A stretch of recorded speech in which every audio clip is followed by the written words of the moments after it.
Et là, après la génération de ce masque, si j'appuie sur la touche O, je vous rappelle, pour afficher le masque, vous avez ce petit intitulé en masque, donc juste ici, et vous avez, vous voyez en dessous, ce petit rond, là, d'accord, où vous pouvez afficher ou masquer la vue masque. Je vais appuyer sur O, le raccourci, et vous voyez donc ce qu'il se passe dans notre image. Alors on a ce fameux masque de profondeur que vous voyez donc ici. Que se passe-t-il concrètement? Là, par rapport à la profondeur de votre image, vous voyez qu'il m'a généré un masque. Et ce qui est quand même assez remarquable, c'est la précision de ce masque, parce que vous allez voir qu'on peut le modifier, ce masque. On peut encore aller bien plus loin avec le masque de profondeur. Pas seulement avec le masque de profondeur, on peut encore aller plus loin avec d'autres fonctionnalités. Je vais vous montrer cela après. Alors avec ce masque de profondeur, vous allez voir que si vous prenez dans les niveaux, le point qui est signalé pour les tons moyens, que vous utilisez la plupart du temps pour les masques de luminosité dans ON1, vous pouvez jouer avec cette profondeur, vous voyez, avec ce masque de profondeur. C'est-à-dire que vous pouvez sélectionner plus de pixels ou moins de pixels. D'accord? Juste comme cela. Alors à savoir que le principe de masquage reste toujours le même, c'est-à-dire que le blanc sera affecté, d'accord? Si c'est vraiment du pur blanc, sera très affecté. Le noir ne sera pas du tout affecté. Et tout ce qui est couleur grise, ce sera partiellement affecté. Si c'est gris clair, forcément, sera plus affecté que du gris foncé, vu la proximité du blanc ou du noir. D'accord? Juste comme cela.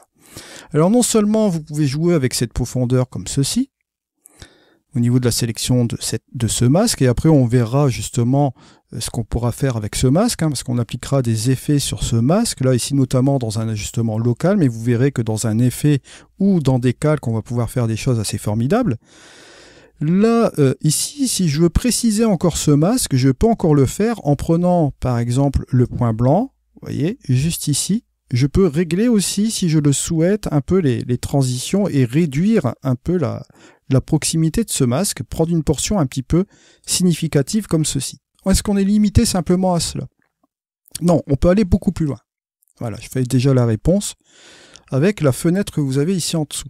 Si vous décidez de prendre une portion particulière dans votre masque sélectionné, si vous prenez par exemple ce masque qui est assez complet, vous voulez décider de prendre une portion du masque, ici, vous pouvez sélectionner une portion particulière grâce à la fenêtre que vous avez en dessous. Et là, vous allez pouvoir, regardez ici, sélectionner une portion du masque particulière. Regardez, là, je vais prendre la portion là. Et si je le souhaite, regardez, je peux sélectionner cette partie-là du masque et jouer avec cette partie-là. Je vais être dans une section particulière, vous voyez, grâce à la fenêtre, dans mon masque de profondeur.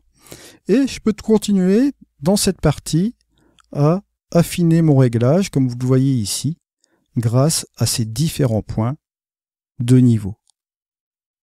Ce qui va me permettre d'avoir un degré de sélection vraiment maximal. Alors on va se concentrer bien sûr sur cette fonctionnalité à ce niveau-là. Je vais vous montrer ce que ça fait sur un ajustement local et après je vais vous montrer un super tips, mais alors du tonnerre, que j'ai découvert aussi en même temps avec une combinaison d'une autre fonctionnalité qui va vraiment être superbe. Alors on va remettre tout cela comme il se doit à la normalité des choses. On va prendre le masque comme ceci, on va regarder son fonctionnement sur quelque chose de concret. Je vais enlever le masque et je vais tout simplement booster l'exposition ici de la partie qui est là. Voilà, juste comme ceci. Et vous allez voir que si je booste mon exposition à 0,75 par exemple, et je veux mettre un petit peu plus de contraste dans cette zone-là, je peux, regarder, hop, revenir un peu en arrière et avancer dans la profondeur pour déterminer où je veux vraiment insister sur cet effet. Et là, la magie de cette chose, c'est que c'est vraiment particulier dans la sélection. Et comme je vous l'ai dit, on peut sélectionner grâce à la fenêtre. Ici, si je veux chasser le début comme ça, regardez la phase de transition. Je vais même exagérer la surexposition pour bien que vous voyez la profondeur de ce masque. Regardez.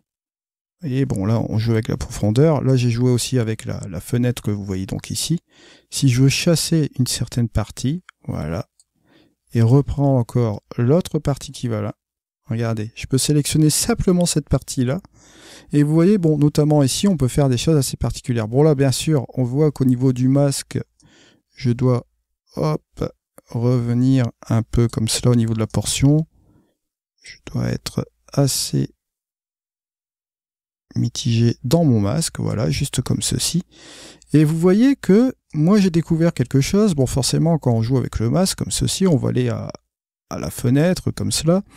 Et quand on va être justement au bord, ce qui va se passer, c'est pas un masque de luminosité, c'est un masque de profondeur. Donc il va me sélectionner ici des pixels comme cela. Alors, c'est là que je vais vous montrer cette superbe astuce aujourd'hui. Et vous allez voir qu'on va bien s'amuser. Je vais me remettre aussi sur un masque de profondeur normal. Voilà. Je vais remettre cela ici. Je vais tout simplement revenir avec la zone de contraste. Voilà. Et je vais appuyer sur O. Vous notez que bon, vous avez ce masque de profondeur qui est assez précis, comme vous l'avez là. Mais vous pouvez encore avoir plus de précision. Plus de précision avec quoi? Avec, tout simplement, vous avez un outil qui est en dessous. La gamme de couleurs.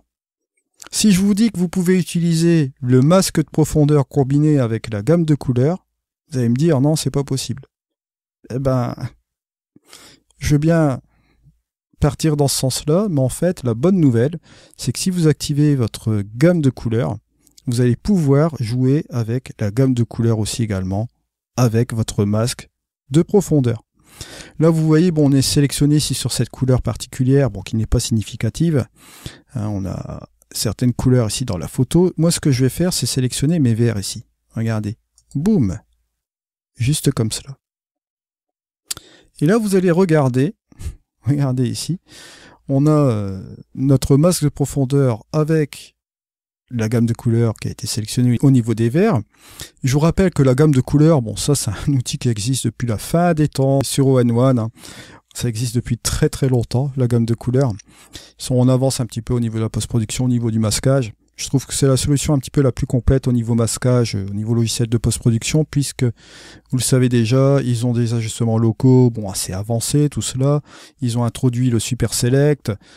On va voir aussi des fonctionnalités qui vont rentrer en compte avec l'intelligence artificielle. Ils gardent bien sûr tout ce qui est principe manuel, plus l'intelligence artificielle, ce qui fait que c'est une solution très très complète au N1 Photoro, disons-le franchement. Alors là, vous avez la gamme de couleurs. On va pouvoir régler un petit peu la sélection qui va se rapprocher plus ou moins de cette couleur verte. Alors vous voyez que là, ici, si par exemple je mets là comme cela, notre masque va être, on va dire, comme vous le voyez ici, un petit peu plus grossier. Par contre, à contrario, si je vais me rapprocher ici comme cela, on va se rapprocher de la précision de cette couleur verte. Et ce qu'on va noter ici, vous allez avoir une sélection de couleurs qui va être vraiment particulière dans mon image. Si j'enlève mon masque, il va se préciser. Vous voyez que je n'aurai plus cette espèce d'artefact que j'avais préalablement. Et là, je vais tout simplement pouvoir jouer dans mon masque de profondeur, mitigé avec la gamme de couleurs, juste comme ceci. Bon, là, bien sûr, j'ai un peu exagéré la chose. J'ai monté l'exposition comme cela. L'idéal, ce serait, par exemple, de jouer avec les ombres, de monter pourquoi pas un peu les ombres comme ceci, et vous voyez que vous pouvez aussi notamment jouer avec votre masque de profondeur sans aucun problème, juste comme cela. Si j'appuie sur la touche O, noter, hop, masque de profondeur comme ceci, voilà, sans aucun problème, avec la gamme de couleurs. À noter que si vous jouez avec ces deux paramètres en même temps, au niveau de la fenêtre, vous pouvez encore préciser encore plus votre masque au niveau de votre sélection comme cela, voyez, d'un côté comme de l'autre.